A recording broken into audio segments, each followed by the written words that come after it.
London airport पर जो ही वे तीनों आधी रात उतरे, लता को छोड़ उनके मम्मी पापा का चेहरा एकाएक उतर गया। आंखें नम हो गई। एयरपोर्ट पर हर तरफ जगमगाहट थी, चकाचौंध इतनी थी कि रात होने का आभास ही नहीं हो रहा था।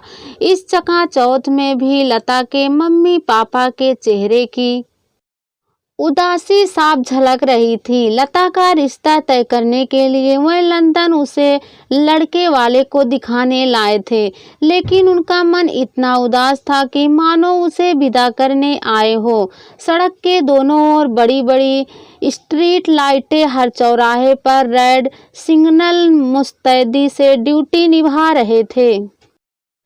ट्रैफिक पुलिस साफ सुथरी चौड़ी सड़कों पर दौड़ती भागती लंबी लंबी चमचमाती कारें, बाइक, साइकिल और विक्टोरिया तांगे, पैदल यात्रियों के लिए ईंटों से बने फुटपाथ, अनगिनत दुकानों, मॉल वहां की शोभा बढ़ा रहे थे। उस समय लंदन की ठिठुरन वाली ठंड में भी हाफ जींस टी शर्ट डाले हर उम्र के कई जोड़े स्टॉलों पर कोल्ड ड्रिंक, आइसक्रीम का मजा उठाते दिखे। कहीं कोई तनाव नहीं, सुकून भरी जीवन शैली चलती दिख रही थी। विशाल बहुमंजिला इमारतें और उन पर टंगे बड़े बड़े ग्लासों साइन, रास्ते में कोई छोटे छोटे पार्क और उनकी शोभा बढ़ाते फुहारते, हर तरफ एक सिस्टम। लता तो जैसे दूसरी दुनिया में भ्रमण कर रही थी। उसके चेहरे का उत्साह देखते ही बनता था। मन ही मन अनेक सपने संजोए उसने अपने वतन से कोसों दूर लंदन में अपने लिए बर देखने आना लता का उद्देश्य था। वह भारत में अपनी शादी के लिए किसी से भी बात करने में अपनी तौहीन समझती थी, और तो और अपनी मातृभाषा में बात करना भी उसे पसंद नहीं था। अनगिनती के लड़के लड़कियों से ही उसकी मित्रता थी। उसे लगता था कि हर भारतीय गंदी आलस्य और बेचारंगी में जीता है। भारतीय कामचोर होते हैं। यहाँ के बड़े बड़े घोटाले, किसानों की लाचारी और नेताओं के बड़े बड़े लच्छेदार भाषण, सारा दोष पब्लिक का ही तो है। यहाँ की सड़कें तो गाय भैंस के लिए बनी हैं, ताकि वह सड़क के बीचों बीच जुगाली कर सके। धूल धुएं से भरा वातावरण, चूहों मच्छर से अस्त व्यस्त जनजीवन, ऊपर से दौड़ते भागते कुत्तों का झुंड, पान ही पीकों से रंगी दीवारें, सड़कें, बेतरतीबी से बने मकान सोचकर ही उबकाई आने लगी थी। उसे जमाने से चला आ रहा old fashion dhoti kurta, salwar, jumper, ऊपर से दुपट्टा, एड़ियों से ऊपर उठी सिमटी सुकड़ी साड़ियाँ और किलो के भाव से लदे सोने चांदी के जेवर, भला यह भी कोई पहनाव है? न चेहरे पर कोई क्रीम है, न बॉडी लोशन, लेकिन खुद को फैशनेबल मानने वाली ये औरत कहीं कोई मैचिंग नहीं। अगर कपड़े ठीक ठाक हो तो भी पैर में फटी खुली जूतियां जैसे मुंह चिढ़ा रही हो। जैन ड्राइवर कर रहा था। लता का ध्यान उसकी तरफ नहीं था। उसका नाम जैन नहीं था, लेकिन जयदीप से बदलकर उसने अपना अंग्रेजों वाला नाम रख लिया था। पूरे परिवार में मात्र लता ही थी जिसने अपनी सभ्यता संस्कृति बिल्कुल पीछे छोड़ रखी थी। पूरी तरह पाश्चात्य सभ्यता का अनुसरण कर खुद को अंग्रेजों जैसे ही बना डाला था। उसने शॉर्ट स्कर्ट, पेंसिल हील वाले सैंडल, जीन्स, ब्रेसलेट, यही सब लता को पसंद था। कंधों तक का स्टाइल से हेयर कट, इंग्लिश फिल्मों और पॉप म्यूजिक की शौकीन, कांटे छुरी से खाना एकदम ओल्ड। भारत में तो लता को एक भी लड़का पसंद नहीं आया था। यूँ कहे कि वह किसी भी लड़के को देखने मिलने में इच्छुक ही नहीं थी। उसकी तो इच्छा ही थी कि उसकी शादी इंडिया से बाहर ही हो, चाहे वह अमेरिका हो, ऑस्ट्रेलिया या फिर ब्रिटेन ही क्यों ना हो। पर वह भारत में शादी नहीं करेगी, चाहे उसे जिंदगी यूं ही क्यों ना गुजारनी पड़े। हरियाणा में रहने वाली लता की बुआ, जो अब मुंबई में थी और अपनी पंजाबी बोलना नहीं भूल पाई थी, लता की मम्मी सरला ने फोन किया। एक समय था जब बुआ जी को लता की मम्मी से बात करना पसंद नहीं था, लेकिन आज लता के लिए रिश्ता बनाने के लिए उन्होंने फोन किया। भाभी जी, लता के विवाह के लिए चिंता न करो, मैं उसके लिए एक अच्छा लड़का खोजी हूँ। बस इधर बुआ से फोन पर बात हुई और उधर लता का परिवार लंदन पहुंचा। जेन को देखते ही लता को लगा कि जैसे उसके सपनों का राजकुमार मिल गया हो। उसने लता का बैग पिछली सीट पर डाला और तुरंत डिग्गी खोल दी। तब लता ने देखा कि उसके मम्मी पापा ने अपने अपने बैग उठाकर डिग्गी में खुद ही रखे थे। थोड़ा बुरा तो लगा था। तब उसे जैन के कहने पर वह आगे की सीट पर बैठी थी। जयदीप से जैन तक की कहानी लंबी तो नहीं थी। जैन का परिवार हरियाणा का था। 18 वर्ष से वह लंदन में रच बस गए। होश संभालते ही जयदीप ने सबसे पहला और बड़ा काम यही किया कि अपना नाम बदलकर जैन रख लिया। साथ ही अपना तौर तरीका व रहन सहन भी बदल डाला।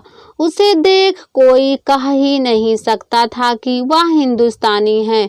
लता को एक नज़र में वह भा तो गया, पर अभी ढेर सारी जांच पड़ताल जो करनी थी। उसे घर कॉलोनी में था और काफ़ी अच्छा भी था। बड़ा सा मेन गेट और गेट के दोनों तरफ एक कतार में नारियल के कई ऊंचे लंबे वृक्ष मकान की शोभा बढ़ा रहे थे। हर कमरा बड़ी तरतीब से सजा हुआ मिला, पर वहां रहने वाले मात्र 2 प्राणी थे, एक उसकी मम्मी और दूसरा खुद वह। चंद मिनटों में उनके सामने जैन की मम्मी ने हिंदुस्तानी भोजन परोसा। उनकी मम्मी आने जाने वाले हर हिंदुस्तानी को खुद खाना बनाकर ऐसे ही खिलाती थी। फिर देर तक हिंदुस्तान में रह रहे खास मखास लोगों के विषय में पूछती रही, बतियाती रही। वह बड़ी सलीकेदार थी, व्यवहारिक थी। उनके मन में कई बातों की पीड़ा थी, दर्द था जो जबान से फूट पड़ा था। अब तो जीना मरना सब कुछ यही होगा। अपने वतन की खूब याद सताती है। फिर इसके डैडी ने तो हमसे नाता ही तोड़ रखा है। एक अंग्रेजन के साथ रह रहे हैं। वह तो अच्छा है जो यह नौकरी कर रहा है, वरना बड़ी खराब जगह है यह और लोग बड़े गंदे हैं। बस चमक धमक के अलावा और कुछ भी नहीं है। यहाँ मन तो नहीं लगता। देखो लड़का क्या चाहता है। फिर थोड़ा ठहर कर एक लंबी सांस खींची। जब वह बोली तो भीतर की कड़वाहट चेहरे पर साफ झलक रही थी। अगर अंग्रेजन के चंगुल से इसके डैडी मुक्त हो जाए तो यकीन माने यह देश छोड़ अपने वतन लौट जाऊंगी। काश ऐसा हो जाए। जैन और लता के बीच बातचीत अधिकतर अंग्रेजी में ही होती थी। जैन की फराटेदार अंग्रेजी कभी कभी लता समझ नहीं पाती, फिर भी वह संभाल लेती। ऐसे नहीं कि जैन हिंदी नहीं जानता था, पर टूटी फूटी हिंदी बोलते बोलते ना जाने कब अंग्रेजी में घुस जाता। चलो तुम्हें घुमा लाऊं। बात दूसरे दिन की शाम की थी। खुशी खुशी लता ने मम्मी पापा को भी साथ चलने के लिए कहा। सुनते ही जैन आंख बबूला हो गया और बोला, हमारे बीच इन बुड्ढों का क्या काम, सारा मजा किरकिरा हो जाएगा। यह तुम्हारा इंडिया नहीं जहाँ कहीं भी पूरा परिवार एक साथ निकल पड़े। यहाँ का कल्चर सोसाइटी कुछ अलग है, तभी तो यह लंदन है। वह भी और कुछ कहता तभी सरला जी लता को देखकर अपनी आंख हौले से भींचते हुए इशारा कर बोली, तुम दोनों हो जाओ। जयदीप ठीक ही कह रहा है। मेरा नाम जैन है, जयदीप नहीं। इस घटिया नाम से मुझे फिर ना बुलाएं। सो प्लीज जैन कहा करे, उसने इतराज जताते हुए कहा। ओह सॉरी जैन, आगे से याद रखूंगी। सरला जी ने सुधार कर उस हिप्पी जैन से क्षमा मांगी। उधर पापा जी का चेहरा तमतमा उठा। लता अपनी मम्मी का इशारा समझ जैन के साथ होली, तब जैन का व्यवहार उसे जरा भी नहीं भाया था। ऐसा रूखापन काफी देर इधर उधर भटकने के बाद वह दोनों डिस्कोथिक गए। आधी रात गए डिस्कोथिक में कई कई जोड़े थिरकते दिखे। कुछ पल वह भी लता के साथ डांस फ्लोर पर रहा। फिर वह एक अंग्रेजन युवती के साथ देर तक डांस करता रहा। लता जैन को देर तक निहारती रही, उसे समझने का प्रयास करती रही पर विफल रही। अभी वह उसके विषय में सोच ही रही थी कि किसी ने उसके कंधे पर हाथ रखा। वह चौंक पड़ी। सामने एक युवक खड़ा था। वह मुस्कुराते हुए बोला, डांस प्लीज। वह उठ खड़ी हुई। अभी उसने डांस शुरू ही किया था कि उससे महसूस हुआ कि वह बदतमीजी पर उतर आया है। यही नहीं, उसकी बदतमीजी लगातार बढ़ती ही जा रही थी।